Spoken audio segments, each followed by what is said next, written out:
Halo Sobat Sehat, selamat datang di podcast Offset Mase, obrolan seputar masalah kesehatan.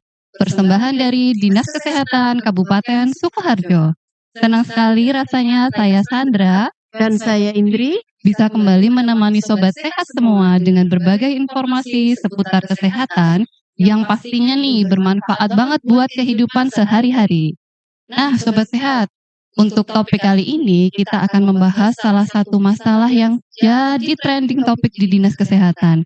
Paling sering masuk di kanal aduan warga dan juga di media sosial kami. Apalagi kalau itu bukan tentang BPJS Kesehatan. Nah, betul sekali Mbak Sandra. Banyak banget nih Sobat Sehat yang lewat di DM atau komentar, Min, bedane BPJS PBI karo Mandiri kuwi opo toh? Kok ada ya tetangga saya itu yang dia itu BPJS tapi gratis. Kok aku harus bayar nih tiap bulan gitu.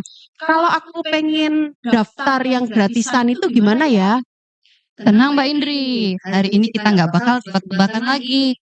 Nah, di studio kita sudah hadirkan dua orang Sri Kandi. Siapa beliau? Yang pertama ada Bu Tri Tuti Rahayu SKMMkes. Beliau adalah Kepala Dinas Kesehatan Kabupaten Sukoharjo.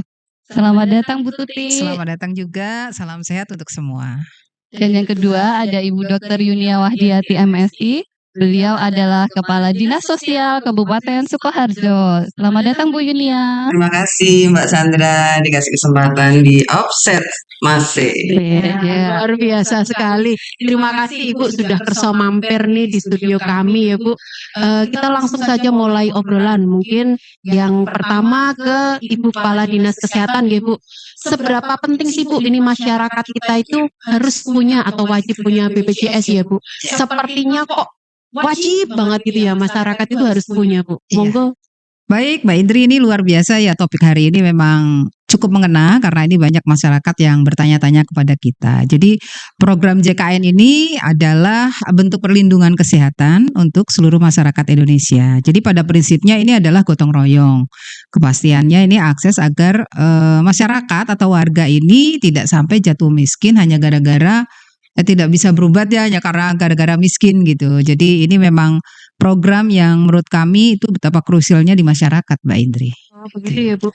Jadi artinya paradigma kita itu harus dirubah ya Bu. Jadi kita bersiap dulu nih mendaftar BPJS sebelum kita sakit. Jadi kalau sakit kan kita panik nih. Jadi bingung masalah pembiayaan. Begitu ya Ya, Bu ya. betul. Jadi JKN itu adalah perlindungan atau proteksi sebetulnya sehingga jangan sampai kita keduluan sakit, justru kita malah belum punya tadi jaminannya ya.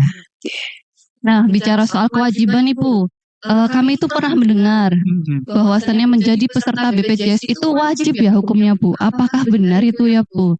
Nah, kalau untuk warga asing sendiri, misalnya ada warga dari luar negeri, Malaysia yang bekerja di Indonesia, nah itu gimana Bu? Apakah harus juga mendaftar sebagai peserta JKN? Ya, baik Mbak Sandra. Ini pertanyaan yang sering sekali ya saya dengar di kanal-kanal kita juga yang kita buka kanal untuk bertanya bagi warga masyarakat seputar JKN. Ya, di sini memang ada regulasi. Regulasi di sini dengan Undang-Undang Nomor 24 Tahun 2011.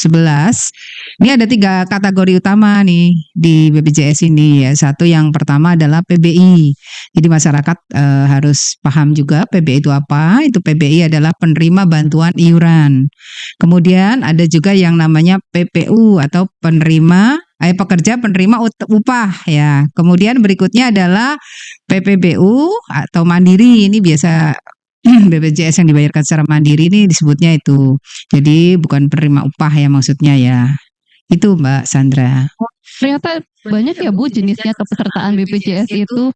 Nah, dari 3 kategori utama yang Ibu sebutkan tadi, sebenarnya perbedaan mendasarnya itu ada di mana ya Bu? Ya baik Mbak Sandra, jadi perbedaannya yang mendasar sebenarnya hanya pada 3 hal utama tadi. Jadi sumber iurannya, kemudian kelas rawat inapnya, kemudian fasilitas naik kelasnya. Ya, sekarang kita beralih ke dinas sosial Ibu. Begini Bu, dengar kata dibayarin nih oleh negara gitu atau gratis ini pasti banyak jadi incaran sobat sehat kita ya Bu. Jadi banyak sobat sehat yang kerjanya serabutan, penghasilannya tidak menentu langsung bilang, Bu, saya mau nih cari BPJS yang PBI. Kalau bisa nih caranya bagaimana, Bu? Iya, betul. Jadi tadi Ibu Kepala Dinas Kesehatan sudah menyampaikan bahwa JKN itu adalah satu jaminan kesehatan nasional. Pemerintah memberikan fasilitasi berupa bantuan sosial, di antaranya bantuan sosial itu adalah perlindungan, penjaminan, pembiayaan layanan kesehatan yang dilakukan melalui program JKN. Nah, untuk mereka-mereka yang miskin kondisinya tadi seperti disampaikan kerjanya serabutan, dapat uangnya juga nggak tentu, maka pemerintah itu hadir dengan memberikan bantuan iuran pada mereka yang tidak mampu ini. Pastinya syarat dan ketentuan berlaku ya di sini. Jadi mereka yang ada di, kalau sekarang kita kenal bahwa untuk melihat status kemiskinan itu yang dilihat adalah status ekonominya. Ada data khusus yang sudah disiapkan oleh pemerintah untuk menilai bahwa mereka miskin, mereka mampu, yaitu di DTSN, Data Tunggal Sosial Ekonomi Nasional. Ada desil 1 sampai dengan desil 10. Desil 1 itu yang paling tidak mampu atau miskin ekstrim, yang 10 itu yang dianggap paling mampu. Nah, pemerintah memberikan bantuan iuran pada mereka yang ada di desil 1 sampai dengan 5. Nah, itu yang menjadi tugasnya pemerintah, memberikan perlindungan jaminan layanan kesehatan. Begitu, Mbak. Oh, baik Ibu, berarti kuncinya adalah berada di desil 1 sampai 5. Nah, bagaimana nih Bu, misalnya ada sobat sehat merasa berada di desil 1 sampai 5. Caranya mendaftar itu untuk dokumen-dokumen yang perlu disiapkan apa saja ya Bu? Oh, betul, ya. Jadi masyarakat bisa mendaftarkan atau mereka melihat status desilnya dulu, ya. Dia ada di mana? Itu bisa langsung ke kantor Dinsos, atau Dinsos itu punya kalau boleh dibilang perwakilan atau kepanjangan tangan atau teman-teman yang membantu tugas Dinsos itu di masing-masing desa. Kalau kita di Kabupaten Sukoharjo berarti di 167 desa dan kelurahan ada petugas operator data. Nah, masyarakat bisa bertanya ke mereka, aku ada di desil berapa sih? Gitu. Nah, kalau ternyata dia ada di desil 1 sampai 5, kok sampai saat ini kami belum mendapatkan bantuan PBI itu, maka akan dibantu oleh teman-teman operator desa itu untuk melakukan pendaftaran ke PBIJK, itu yang di nasional ya, yang besar. Tapi juga bisa didaftarkan sebagai penerima bantuan iuran dari pemerintah daerah. Nah, itu yang bisa dilakukan oleh masyarakat. Jadi datangi kantor kelurahan, kantor desa, di situ ketemu dengan teman-teman kami, operator data desa, nanti akan dibantu. Syaratnya mereka membawa identitas diri, baik itu KTP-nya atau KK-nya, lalu kalau dilengkapi dengan surat keterangan tidak mampu dari desanya, begitu. Karena kadang-kadang ada juga masyarakat kita yang desilnya ternyata 5 ke atas ya, jadi 6, 7, 8, 9, 10. Tapi ternyata di lapangan itu mereka masih betul kondisinya tidak mampu. Ya, itu karena banyak ya Bu. ada anomali kan memang di situ. Nah, di situ juga harus dilakukan pemutahiran data dulu. Pemutahiran datanya kemana lewatnya? Sama ke teman-teman kami di operator desa, dilakukan pemutahiran dengan membawa dokumen-dokumen yang dibutuhkan, misalnya foto rumahnya atau mungkin data lainnya dibutuhkan sesuai dengan aplikasi 6NG, lewatnya aplikasi 6NG itu. Atau kalau yang bersangkutan keluarga itu bisa secara mandiri melakukan pemutahiran lewat aplikasi yang ada di Android-nya, namanya Cek Bansos, bisa dilakukan secara mandiri juga, begitu. Jadi sebetulnya nggak ribet ya Bu ya. Jadi pemerintah sudah membantu melalui mandiri dari Android-nya, atau kalau mereka belum difasilitasi dengan tugas ya. Jadi nggak ada sulit ya. Iya. Menarik sekali ya Ibu. Jadi intinya data dari peserta itu harus lengkap, diverifikasi oleh desa.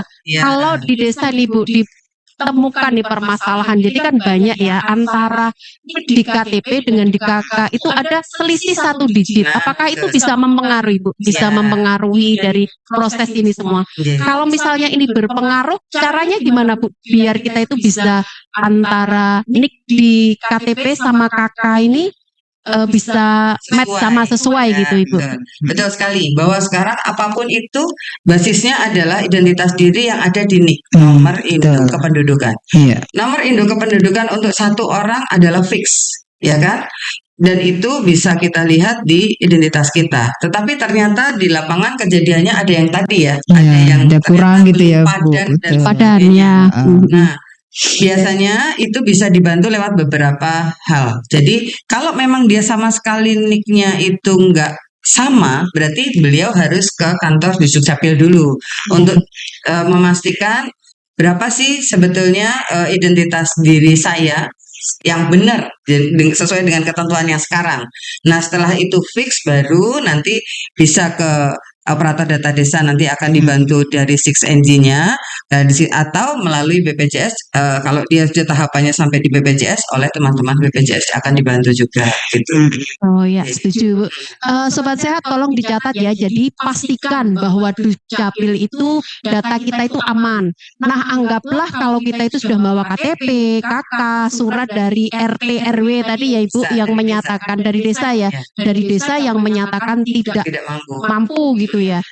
Jadi orang itu saat ini banyak yang mikir Bu, kalau kita sudah bawa, kita terus dibawanya kemana? Kita ke apakah langsung, selama ini kan banyak masyarakat langsung datangnya ke ini ya Bu, ke kantor BPJS ya Mbak Ida terdekat. ya. Ya, apakah itu sudah benar atau Ya. ada prosedur yang lain Ibu? Ya, betul. Jadi karena data-data tersebut itu kan diinputnya dalam satu aplikasi yang namanya 6NG ya. Iya. Jadi identitas diri, keterangan tidak mampu dari desa, atau kalau sekarang kita akan membantu juga saudara-saudara kita yang saat ini sedang mendapatkan layanan kesehatan mungkin kronis atau gawat darurat, tapi Iya. kebetulan tidak memiliki jaminan, berarti di situ ada surat keterangan dari fasilitas layanan kesehatannya, itu dimasukkan di aplikasi 6NG dulu. Yang memasukkan siapa? Kalau di desa sebetulnya bisa, tidak harus ke kantor Dinsos, nggak usah ke Ya, BPJS. teman-teman perlu dilatih dinsos itu ya, Bu ya. Oh ya. Desa itu teman-teman operator desa itu bisa diinput di situ. Lalu di situ nanti kan secara sistem ya, dia akan terkirim ke Kemensos, lalu berikutnya dari Kemensos dia akan masuk datanya ke BPJS, di BPJS lalu di-approve, disetujui untuk akhirnya bisa aktif, bisa gitu. Atau kalau kebetulan kok di desa banyak yang ini terus mereka datang ke kantor dinas sosial, nggak masalah. Di kantor dinas sosial juga ada layanan untuk membantu masyarakat dalam rangka tadi aktivasi JKN ya. Gitu. Jadi kalau mereka datangnya langsung ke BPJS kayaknya jadi bingung Kurang ya. tepat ya Bu ya. Jauh juga. Iya. Jadi ya itu ke operator data desa dulu atau ke kantor dinsos aja gitu. Dan nanti setelah dari situ clear, biasanya akan diinfo lewat mobile JKN-nya kalau dia sudah aktif. Jadi nggak usah ke kantor BPJS sebenarnya. Kita sudah bisa memanfaatkan aplikasi yang sudah ada di HP kita. Gitu. Dan juga di desa rata-rata sudah dilatih ya Bu sudah ya. dilatih. 167 desa dan kelurahan itu semua operator. Artinya masyarakat sebetulnya enggak perlu repot ya, udah dekatkan layanan kita antara dinsos dengan dinas kesehatan. Baik Bu, berarti bisa ke kantor dinas sosial langsung atau bisa juga melalui desa Bu. Betul. Nah, untuk alurnya Bu, apakah ada tanggal-tanggal tertentu ataukah bisa setiap saat atau bagaimana Bu untuk sobat sehat semua Kalau ini? bisa ditampilkan ya, ini masyarakat juga bisa lihat ya. Dalam 1 bulan sebetulnya ini usulan pembaruan itu bisa setiap hari. Karena layanan dibuka setiap hari ya. Usulan pembaruan ya Bu? Ya, usulan baru bisa dilakukan setiap hari. Nah, dilakukannya tadi seperti saya sampaikan lewat aplikasi yang namanya 6NG di situ. Dokumen-dokumen yang dibutuhkan tadi sudah saya sampaikan apa saja. Nah, nanti di tiap tanggal 11 itu ada usulan bantuan sosial. Apapun bentuknya sebetulnya di situ. Ada PKH, BPNT, sembako termasuk PBI. Itu jadi di setiap tanggal 11 itu. tanggal 11 itu usulan bantuannya. Nah, terus di situ sebenarnya ada peran juga dari teman-teman di desa lewat musyawarah desa. Tadi kan saya sampaikan di situ ada mereka itu informasi surat keterangan tidak mampu. Bahwa yang bersangkutan itu betul tidak mampu. Ada beberapa yang bisa kita gunakan. Jadi tidak hanya terpaku pada saya khawatir teman-teman operator desa nanti keputusan ada di beliau. Kan ada asumsi Iya. gitu Ya, kalau dia tidak mendapatkan data dukung lainnya. Data dukung lainnya tadi lewat desa, lewat surat keterangan dari Iya, desa dari atau desa. lewat musyawarah desa. Kalau di musyawarah desa itu kan banyak unsur yang ada di dalamnya ya, sehingga di situ kalau disampaikan yang bersangkutan adalah miskin, berarti kan atas pandangan sekian Jangan, ya, banyak orang ya, Bu. di musyawarah desa musyawarah itu. desa ya. Lebih objektif ya Bu ya Iya, lebih sifatnya ya. objektif di situ sehingga bahwa yang bersangkutan itu layak diajukan sebagai penerima bantuan iuran adalah dari hasil musyawarah desa itu. Oleh karena itu kami juga mendorong di desa itu yang terkait dengan pelaksanaan musyawarah desa ini juga dilakukan. Memang tidak harus forum besar ya, bisa juga kita memanfaatkan mungkin Iya. pertemuan apa yang bisa dilakukan di desa lah untuk Ya. memastikan itu. Nah itu sih yang ini, yang bisa disampaikan. Nah, ternyata alurnya berjenjang ya Bu, panjang sekali. Biasanya berapa lama ya Bu ya? Misalnya dari usulan pengajuan sampai seseorang itu mendapatkan kartu PBI-nya dan bisa dimanfaatkan di Vaskes. Ya, betul. Jadi begini, itu tergantung juga dengan kondisi berapa sih di kabupaten kota itu yang menjadi peserta JKN. Kabupaten Sukoharjo ini syukur alhamdulillah sudah lebih dari 90%. Ini menjadi satu kondisi yang menguntungkan bagi masyarakat sehingga mereka aktivasinya bisa cepat. cepat, Apalagi ya. ditambah keaktifan dari peserta JKN ini adalah 80% ke atas. Sehingga saat mereka melakukan aktivasi itu bisa langsung aktif. Nah, ini yang terus oleh pemerintah daerah itu dijaga. Jadi posisi kepesertaan lebih dari 90% plus di situ keaktifannya juga 80% ke atas. Nah, ini yang pastinya harus mendapat dukungan dari banyak pihak ya. Mereka yang secara mandiri mendaftar atau mereka yang akhirnya dibantu oleh para pemberi kerja atau berikutnya yang dibantu dari iuran daerah itu berarti harus bahu-membahu untuk menjaga kondisi ini sehingga 1 kali 24 jam bisa aktif. Demikian. Ya, oke Bu, kalau ini ada beberapa kasus ya, dia itu penduduk di luar Kabupaten Sukoharjo, tapi saat ini dia bekerja. Kebetulan waktu di daerahnya dia mempunyai BPJS yang PBI nih Bu.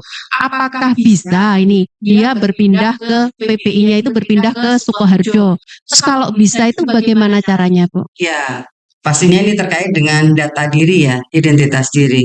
Saat ini kan yang dijamin oleh pemerintah daerah adalah mereka yang berpenduduk di Sukoharjo. Jadi kalau memang itu mau dijamin di pemerintah daerah Kabupaten Sukoharjo, berarti ya mereka harus pindah kependudukannya di Sukoharjo dulu, gitu, agar bisa mendapatkan perlindungan dari pemerintah daerah Kabupaten Sukoharjo gitu. Jadi intinya kalau dia berpindah tugas ke atau dia bekerja sekarang menjadi buruh di Sukoharjo, dia harus ini ya Bu, pindah dulu ke kependudukan di Sukoharjo Ya, begitu karena ya yang Ibu. dijamin oleh pemerintah daerah Sukoharjo adalah mereka yang berpenduduk Berpenduduk Sukoharjo. Sukoharjo. Gitu. Nah ini dia Bu, satu lagi mungkin ini sekarang kita ke kepala dinas nih Bu. Banyak nih ya sobat sehat kita itu yang berpikiran atau berasumsi bahwa wah kalau BPJS PBI gratisan tuh Bu, ini pasti nih pemerintah itu pelayanannya itu cuma di nomor 2-kan. Beda dengan yang dia membayar sendiri atau materi ya, itu ya Mbak ya. Banyak di masyarakat seperti itu Bu. Jadi bagaimana ini dinas kesehatan apakah benar nih Bu seperti itu, rumor itu benar kejadian di lapangan seperti itu? Iya, kalau kita melihat kan kadang-kadang ada ya, ini fakta apa mitos gitu ya. Kalau yang seperti ini nih bisa dikatakan ini mitos Mbak Indri. Jadi kadang-kadang masyarakat menganggap seperti itu. Padahal kita dari sisi layanan itu tidak ada pembeda. Wong kita semua dasarnya adalah layanan standar kita. Jadi bukan karena faktor bayarnya itu tadi. Sehingga itu kalau bisa dikatakan itu mitos Mbak. Dan harus diluruskan juga kepada masyarakat ini. Oh, berarti sama persis ya Bu Tuti ya, nggak ada perbedaan antara itu gratisan ataupun bayar sendiri ya Bu. Tidak ada pembeda. Jadi itu mungkin yang harus kita luruskan sama-sama, masyarakat juga harus paham. Kalau diawali kita tidak ada pembeda antara punya asuransi BPJS atau punya penjaminan BPJS atau asuransi lain, itu dikatakan pasien datang kita layani sesuai standar, itu saja. Oke, Jadi, siap. siap. Bagaimana nih Bu, misalnya ada kondisi gawat darurat, ada sobat sehat kita yang ternyata delalah ya, belum punya BPJS, tetapi dia malam-malam kena serangan jantung atau kecelakaan, harus masuk ke rumah sakit. Nah, untuk kasus darurat seperti ini, Makasih apakah Mbak ada Indri. solusinya, Bu? Iya. Baik Mbak, jadi pertama juga kita harus pastikan dulu ya, pastikan penjaminan saat masuk rumah sakit ini. Jadi rencana untuk menggunakan BPJS, kemudian selanjutnya kita minta juga surat keterangan rawat inap ini. Rawat inap dari pihak rumah sakit ini dibatasi memang maksimal nih 3 kali 24 jam di hari kerja. Sejak pasien itu masuk. Jadi kadang-kadang ini kan yang masyarakat kadang nggak paham, jadi sudah lebih dari 3 hari baru ini, sehingga kan secara standar ini di BPJS jadi kena pembiayaan yang padahal ini sebetulnya Harus pasien umum ya Bu ya. Iya, seharusnya tidak terjadi kalau masyarakat juga tahu hanya diberi waktu 3 kali 24 jam. Kemudian selanjutnya harus segera nih dilakukan pengurusan JKN. Jadi sudah ada batas maksimalnya tadi, diurus saja ini ke BPJS ya dengan kriteria tadi. Bila miskin ya dapat mengurus PBI, dan bila mampu ya daftar secara mandiri. Seperti tadi Bu Yunia sudah menerangkan panjang lebar mengenai tata cara untuk mendaftarkan. Kemudian untuk saat ini nih Kabupaten Sukoharjo ini memang betul memiliki keistimewaan. Keistimewaan artinya tadi Bu Yunia juga sudah sampaikan itu, jadi UHC non cut off gitu ya. Jadi ini yang masyarakat juga harus paham betul. Jadi selama ini alhamdulillah sih tidak ada masalah, tetapi saya tidak menutup kemungkinan masyarakat monggo kita punya kanal pengaduan, dan intinya kita adalah tujuan kita sama, negara harus hadir di tengah-tengah masyarakat yang membutuhkan layanan, baik kami dari Dinas Kesehatan maupun dari Dinas Sosial. Siap. Wow, sobat sehat, ini informasi yang luar biasa sekali. Jadi kalau sobat sehat masuk rumah sakit, segera lakukan pengurusan JKN dan diberikan waktu maksimal itu 3 kali 24 jam ya Bu ya. Betul. Segera urus BPJS kesehatannya.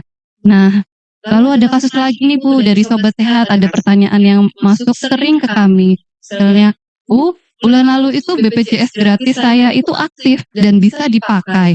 Lah kenapa sih tiba-tiba BPJS-nya saya ini jadi tidak aktif? Itu kenapa ya Bu? Mungkin dari Bu Dr. Yunia bisa menjelaskan ya Bu? Iya. Ini kayaknya aku mesti minum dulu nih ya. Monggo ya Bu, monggo silakan bisa disambil Bu. Silakan. Iya, Dinas Kesehatan nih. Kesehatan enak juga ternyata. Betul, karena nggak ada apa-apa lagi nih. Jadi Mumpung masih hangat. Iya Mbak Sandra, jadi beberapa kasus seperti itu juga kami temukan ya. Ada teman yang mengeluh ke kami, kemarin kami berobat aktif, saat ini kontrol kok jadi tidak aktif gitu ya. Jadi ketidakaktifan itu pastinya basisnya sekali lagi adalah data sosial ekonomi.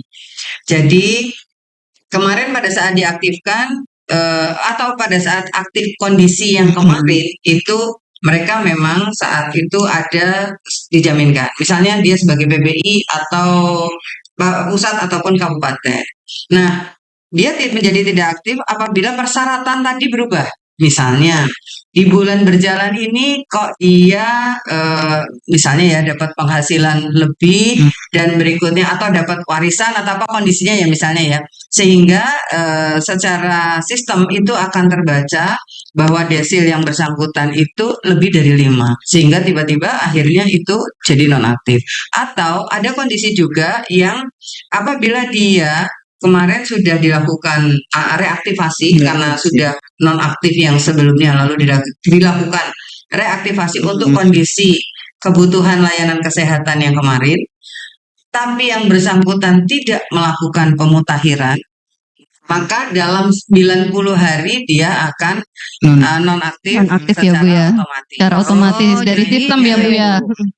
Sistem. Pada saat dilakukan reaktivasi, saat itu desilnya dia lebih dari 5, tetapi dia membutuhkan layanan kesehatan seperti ya yang kemarin ya Bu ya, betul. berikan Kita Ada keleluasaan. fasilitasi juga Betul. buat mereka yang sedang Di luar desil itu ya. Bu? ya layanan kesehatan di luar desir diberikan fasilitasi perlindungan. Betul. Tapi itu mestinya diikuti dengan pemutahiran. Ya. Nah, proses pemutahiran seperti tadi sudah saya sampaikan bisa lewat mandiri, lewat cek bansos, ataupun lewat operator data desa, atau hadir ke dinas sosial. Saat yang bersangkutan tidak melakukan pemutahiran, maka bisa jadi desil yang bersangkutan kan tetap tinggi. Tetap tinggi ya, Bu Maka ya. akan menjadi nonaktif. Aktif Betul. ya. Nah, apabila ketemu kasus yang begitu, ya segera lakukan pemutahiran. Karena pemutahiran itu butuh waktu 3 bulan. Wah, lumayan lama juga ya Bu ya ternyata. Iya, Iya, iya. nanti ya Bu kalau yang tidak memanfaatkan itu. Dilakukan aktivasi pada mereka-mereka yang sebelumnya desilnya itu tinggi tapi sedang butuh layanan kesehatan, langsung lakukan Segera lakukan. Ya, Jadi kita reaktivasi. oya-oyaan supaya dikontrol yang berikutnya itu dia sudah masih sebagai pasien yang dijamin dari pemerintah. Itu mungkin harus dibantu edukasi ke masyarakat itu. Iya, Ini kita karena ini ya, salah. kadang-kadang sudah mau dipakai ternyata itu ya. Ternyata enggak ini Bu, sudah ke puskesmas ternyata harus bayar Harus gitu ya. bayar. Ya. Oke, siap Ibu. Jelas sekali solusinya Bu. Tapi kalau ini kita balik nih Bu. Jadi kita balik bagaimana kalau peserta BPJS Mandiri nih Bu, saat ini dia itu membayar secara mandiri, tapi tiba-tiba dia itu kena PHK atau dia usahanya kolab nih Bu. Apakah bisa dari dia yang tadinya mandiri itu dia berubah ke PBI yang ke BPJS Dari pemerintah. Iya, dibayari pemerintah. Terus apabila bisa, mereka kan punya tunggakan nih Bu. Jadi apakah bisa tunggakan ini dibayar pemerintah atau bagaimana Bu solusinya? Karena sebelumnya dia adalah peserta mandiri ya, asumsinya adalah yang bersangkutan mampu. Terus tiba-tiba menjadi tidak mampu. Saat menjadi tidak mampu, butuh layanan kesehatan, pemerintah daerah bisa membantu untuk melakukan reaktivasi dan menjaminkan melalui PBI daerah ya. Tetapi di situ yang bersangkutan masih punya kewajiban tunggakan ya. Mereka misalnya ternyata yang bersangkutan itu masih punya tunggakan JKN. Itu tidak menjadi kewajiban pemerintah membayar tunggakannya ini. Tunggakan ini bisa dibayar oleh yang bersangkutan. Dan saat ini yang menjadi keuntungan juga BPJS itu sudah menyiapkan strategi ya, strategi ya, pembayaran tunggakan. Jadi bisa melalui apa istilahnya cicilan ya. Cicilan. Ya. Ada program. Program rehab ya Bu ya itu kelihatan. Rehab. Ya, program rehab itu diberikan waktu sesuai dengan kemampuan yang bersangkutan membayar tunggakannya itu. Jadi sebetulnya kita sinergi ya dengan BPJS. Saat yang bersangkutan ternyata butuh layanan kesehatan, saat itu juga kebetulan tidak aktif pemerintah daerah bisa Hadir ya. Nah, satu sisi BPJS juga membantu Iya. untuk mereka Tunggakan itu ya, Bu. itu melalui sistem Cicilan. apa ya? Cicilan. Cicilan ya. Berarti nggak rumah aja yang dicicil ya Bu ya. Ternyata Bisa tunggakan juga Tapi itu bisa sama betul dicicil. Mbak Sandra. Karena Iya. banyaknya kan yang begitu kasus-kasus di Iya. lapangan. betul. Iya. Jadi bagi yang ini ya Bu, yang sekarang sedang tertimpa musibah gitu, Ya. jangan khawatir gitu ya. Jadi pemerintah ternyata hadir bersama kita semua gitu ya Bu. Betul, Ya. betul. Dan ini satu lagi tadi yang menarik dari tiba-tiba kok nonaktif ya. Iya. Sekarang ini fenomenanya mungkin sudah dibaca di media ya. Banyak bantuan-bantuan sosial apapun bentuknya, tidak hanya ini penjaminan perlindungan pelayanan kesehatan, tapi mungkin bisa sembako, BPNT dan sebagainya. Itu tiba-tiba nonaktif karena ada salah satu keluarganya terlibat judi online. Oh ya. Sekarang untuk kriteria itu. Oh, sampai Terini sistem ya Bu ya, langsung dinonaktifkan semua banknya. Juga itu. Bukan akun ngikutin judi online. Judi itu online. data diri. Oh, NIK tadi ya Bu. Oh. Dengan data dirinya yang mendapatkan bantuan di situ. Bantuan. Jadi kan Tapi kasihan juga ya, Bu. Kadang-kadang kadang-kadang salah. Iya, Daftarkan yang mau itu iya, kan. yang Pinjami. ikut game online awalnya. Ya, Terus Imbasnya ke imbasnya ke judi semua. Judi online. Nah, dia kan memasukkan akunnya. Padahal orang tuanya adalah salah satu penerima Penerima. sosial. Iya, iya. Nah, kemarin memang kami banyak banyak keluhan masuk ke kami. Kenapa kok Betul. tiba-tiba ini. Nah, dan di Kabupaten Sukoharjo 5.000-an loh. Masya yang Allah. terlibat. Ternyata Allah. banyak sekali ya Bu ya. Kalau Mana-mana. banyak Sekali. Lah. Ada yang stand, Iya. Iya, gitu. betul. Ya, itu dia. Jadi ya ini menjadi perhatian kita semua ya. Iya, betul Penting sekali.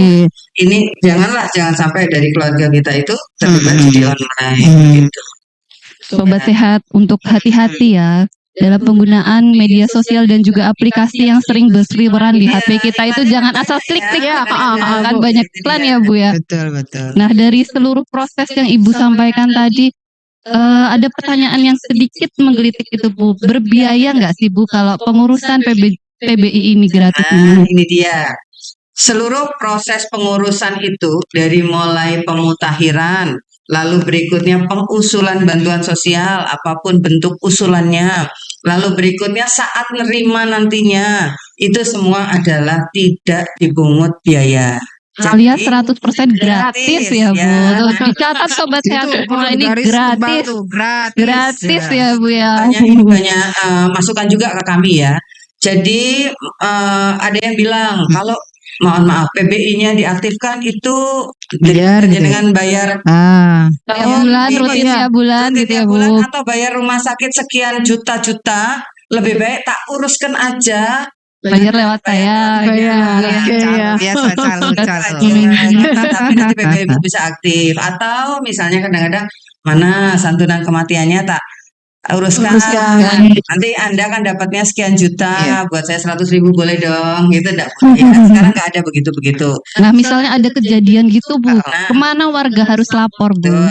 Ya, kami dinas sosial, pastinya dinas kesehatan juga sudah Iya. punya Kanal. Kanal aduan ya Bu. Aduan gitu ya. memberikan masukan, keluhan atau kritikan, silahkan. Itu yang jelas yang saya paling hafal itu Instagramnya Dinsos Sukoharjo. Itu di situ ada media-media yang bisa digunakan oleh masyarakat untuk melaporkan, memberikan informasi, memberikan kritikan, ada di sana semua. Jadi materi ini sangat menarik loh kalau Menarik, masyarakat ya. bisa paham, karena ini yang sering dilaksanakan atau yang sering terjadi di masyarakat ya Mbak. Iya, betul sekali. Kejadian-kejadian Ya oke, itu. sahabat sehat yang perlu dicatat ya. Iya. Jadi mengurus BPJS PBI itu adalah gratis ya.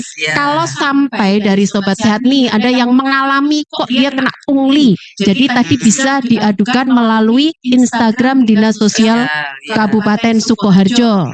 Monggo silakan. Nah sekarang satu lagi pertanyaan. Iya. Untuk Bu Kadinkes ya sekarang ya. Iya. Bagaimana nih seandainya jadi ada peserta BPJS PBI yang merantau ke Sukoharjo dan tiba-tiba sakit nih Bu, apakah bisa diperiksa di puskesmas di Kabupaten Sukoharjo? Oh baik, jadi kalau ada sahabat sehat dimanapun saja ya di wilayah negara Sukoharjo nih, meskipun dia berasal dari luar Sukoharjo, ini tetap kalau ingin pelayanan kesehatan atau mau ke puskesmas atau rumah sakit bila gawat darurat tentunya ini tetap dilayani tanpa rujukan yang berjenjang. Jadi artinya meskipun tidak menetap di Sukoharjo ini juga bisa dilayani, tetapi nantinya kalau sudah lebih dari 6 bulan ya, batasan kita kan 6 bulan. Jadi diharapkan ya juga pindah ke vaskes yang dimana dia berdomisili. Kalau yang urgensi saja dia berkunjung ke Sukoharjo dalam rangka kerja, dalam rangka tilik orang tua atau siapapun, dilalah ada kegawat daruratan, perlu perawatan atau perlu tindakan medis, bisa dilaksanakan Mbak. Jadi tidak melulu Sukoharjo harus Sukoharjo, Jakarta harus di Jakarta, tidak. Ya, terima kasih. Jelas sekali berarti ya Mbak Sandra ya. Jadi perbincangan kali ini sudah membuka ini kita semua. Jadi kita lebih jelas masyarakat. Saya rasa ini perbincangan yang sangat dibutuhkan masyarakat ya. Masyarakat luas. Benar sekali Mbak Indri. Mungkin sebelum kita akhiri perbincangan pada kali ini, ada pesan yang ingin disampaikan oleh Ibu berdua kepada Sobat Sehat semua. Oke, yang pertama kami berikan kesempatan kepada Ibu Yunia dulu ya Bu. Monggo Bu dipersilahkan. Ya, terima kasih Mbak Sandra, Mbak Indri ya. Jadi kami sangat terima kasih sekali diberikan kesempatan untuk hadir di podcast hari ini ya, karena betul sekali masyarakat masih membutuhkan informasi-informasi yang benar terkait dengan mungkin reaktivasi atau pemutahiran. Jadi untuk seluruh masyarakat yang saat ini kondisinya tidak mampu, tapi ternyata dari data DTSEN yang panjenengan sudah tanyakan kok desilnya itu lebih dari 5, monggo lakukan pemutahiran. Bisa dilakukan secara mandiri melalui aplikasi cek bansos atau hadir di kelurahan atau di balai desa. Teman-teman kami di sana, operator data desa siap membantu melakukan pemutahiran itu. Dan bila punya waktu luang atau mungkin kelonggaran, monggo bisa hadir ke kantor dinas sosial. Di situ juga ada layanan yang bisa diberikan. Nah, setelah pemutahiran itu dilakukan, akan dilakukan pengusulan bantuan-bantuan sosial yang sesuai dengan kondisinya. Lalu berikutnya termasuk di dalamnya adalah untuk JKN. Begitu. Nah, setelah itu bisa dimanfaatkan oleh masyarakat yang membutuhkan. Jangan lupa, jangan sampai terlibat pada kasus-kasus yang Tadi ya. Judi online membahayakan. Jadi ada judi online lah, ada apa yang akhirnya bisa Jadi nonaktif ya, Bu. secara sistem akhirnya menghentikan bantuan sosial tersebut. Dan pesan kami, silahkan kalau ada masyarakat yang membutuhkan terkait dengan informasi bantuan sosial dan sebagainya, menghubungi kami di Dinas Sosial atau melalui media-media yang sudah disediakan, karena Dinas Sosial selalu ada kabar baik. Gitu. Luar biasa sekali Bu Yunia. Keren Terima ya. kasih Bu. Untuk selanjutnya kami berikan kesempatan kepada Bu Tuti. Mungkin ada pesan yang ingin disampaikan Bu. Baik, Mbak Sandra, Mbak Indri, ini luar biasa ya podcast kita hari ini hadir artis luar biasa nih, yang penuh apa ya, penuh inspirasi, inovasi dan lain sebagainya. Jadi prinsipnya adalah negara ini harus hadir di mana masyarakat butuh layanan. Jadi pemerintah daerah Kabupaten Sukoharjo tentunya melalui Dinas Kesehatan ini memiliki komitmen yang kuat untuk meningkatkan kualitas layanan, karena prinsipnya tadi negara harus hadir di mana masyarakat ini butuh layanan. Jadi kami pastikan seluruh fasilitas pelayanan kesehatan nih, baik puskesmas maupun rumah sakit ini bekerja sama dengan BPJS Kesehatan sehingga memberikan layanan berdasarkan kebutuhan medis sesuai dengan standar pelayanan yang ditetapkan. Jadi prinsip utamanya adalah kesetaraan, profesionalisme, kemudian keselamatan pasien, serta mutu pelayanan. Sehingga tidak ada perbedaan nih dari pelayanan yang hanya karena perbedaan status yang ditanyakan Mbak Sandra dan Mbak Indri tadi ya. Statusnya ini pakai layanan BPJS atau tidak. Bagi kami semua layanan sama, tidak melihat status BPJS atau status yang lainnya. Mungkin itu Mbak Sandra, Mbak Indri. Oke, terima kasih, luar biasa sekali. Kita aplaus untuk narasumber kita hari ini, Mbak Sandra. Ya, Sobat Sehat, dari perbincangan berharga hari ini kita bisa menarik kesimpulan besar bahwa menjadi peserta JKN adalah benteng perlindungan utama bagi kesehatan diri dan keluarga kita.